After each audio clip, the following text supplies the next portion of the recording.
મુંબઈમાં એન્જિનિયરિંગનું અદ્ભુત પ્રદર્શન થયું છે. જે વાયરલ વિડીયો તમે જોઈ રહ્યા છો એ મીરા ભાયંદરનો છે. તેના વિશે આજે હું તમારી સાથે વાત કરવાની છું. આ વિડીયોમાં તમને દેખાય છે કે 4 લેનનો ફ્લાયઓવર અચાનક જ 2 લેનનો બની ગયો, જેના કારણે લોકોમાં સુરક્ષા અને ડિઝાઇનને લઈને ઘણા બધા ક્વેશ્ચન્સ ઊભા થયા છે. આજે હું ચાંદની આ પ્રોજેક્ટની શરૂઆતથી અંત સુધીની બધી જ વાત તમારી સાથે કરીશ અને આપણા પૈસાનું પાણી કેવી રીતે થયું એ પણ આજે હું તમને જણાવીશ. પહેલા વાત કરીએ તો પ્રોજેક્ટ વિશે. આ flyover Mumbai metropolitan region development authority એટલે કે MMRDA દ્વારા બનાવવામાં આવ્યો છે. તે મુંબઈ મેટ્રો લાઇન 9 રેડ લાઇનનો ભાગ છે, જે અંધેરી વેસ્ટથી મીરા ભાયંદરને જોડે છે. એક ડબલ ડેકર સ્ટ્રક્ચર છે, જેમાં નીચે રોડ અને ઉપર મેટ્રો લાઇન છે. તેનો મુખ્ય ઉદ્દેશ ટ્રાફિક જંકશનને ઘટાડવાનો છે, વાહનોની અવરજવરને સરળ કરવાનો છે. આ માસ્ટરપીસ પ્રોજેક્ટ કેવી રીતે બન્યો તેની શરૂઆત 2022ની આસપાસ થઈ હતી, અને જ્યારે MMRDA આ વિસ્તારમાં ડબલ ડેકર ફ્લાયઓવરનું કામ શરૂ કર્યું. વાયરલ વિડીયોમાં દેખાતો આ ભાગ એ ભાયંદર ઈસ્ટ તરફનો છે. તેનું ઉદ્ઘાટન ફેબ્રુઆરી 2026માં થવાનું છે, એટલે કે બસ આવતા જ મહિને. થોડા દિવસોમાં આ પ્રોજેક્ટને પૂર્ણ થવામાં લગભગ 3 થી 4 વર્ષ લાગ્યા, જેમાં વિવિધ ફેઝમાં કામ ચાલ્યું. કેટલું બજેટ હતું આ બ્રિજનું?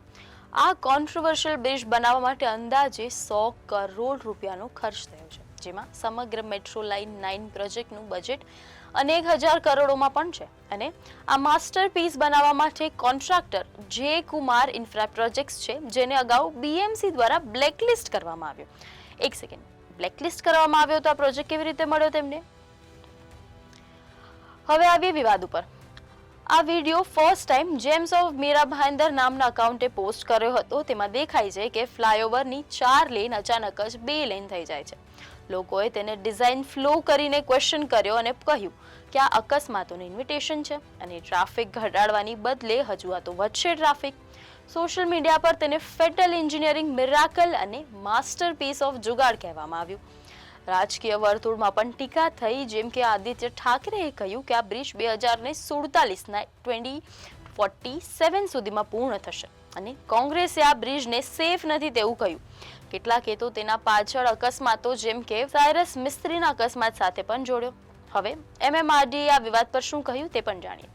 તેઓએ આ પોસ્ટને મિસલીડિંગ કરીને ખારીજ કરી દીધી અને સ્પષ્ટતા આપી કે ડિઝાઇન ફ્લો નથી, પરંતુ આ પ્લાન્ડ છે, કારણ કે આ રોડ વિડ્થની લિમિટેશન્સ અને ભવિષ્યના નેટવર્ક પ્લાનિંગને કારણે આવું કરવામાં આવ્યું છે. ગોલ્ડન નેસ્ટથી સર્કલ સુધી 2+2 લેન છે, અને ત્યારબાદ 1+1 લેન છે.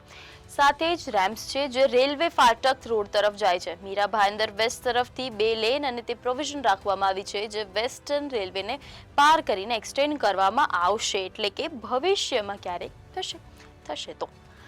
પરંતુ તે Mira Bhayandar municipal corporation MBMCA coordination અને અપ્રુવલ પછી થશે. સુરક્ષા માટે rumble strips, delineator, signage, retro reflective studs, directional boards અને એન્ટી ક્રેશ બેરિયર્સ લગાવવામાં આવ્યા છે, પણ ટ્રાફિક પોલીસના ઇનપુટ્સ પણ લેવામાં આવ્યા છે. હવે જો વાહન ચાલકો આ બધા બોર્ડ્સ અને બેરિયર્સ જોતા હોત તો દેશમાં રોજ આટલા અકસ્માત થતા હોત, આટલો આપણો ઇઝી જે ટ્રાફિક છે થતો હોત. એનીવેઝ, આ વિવાદથી એ વાત તો સ્પષ્ટ થાય છે કે ઇન્ફ્રાસ્ટ્રક્ચર પ્રોજેક્ટ્સમાં પ્લાનિંગ અને સુરક્ષાનું કેટલું મહત્વ છે.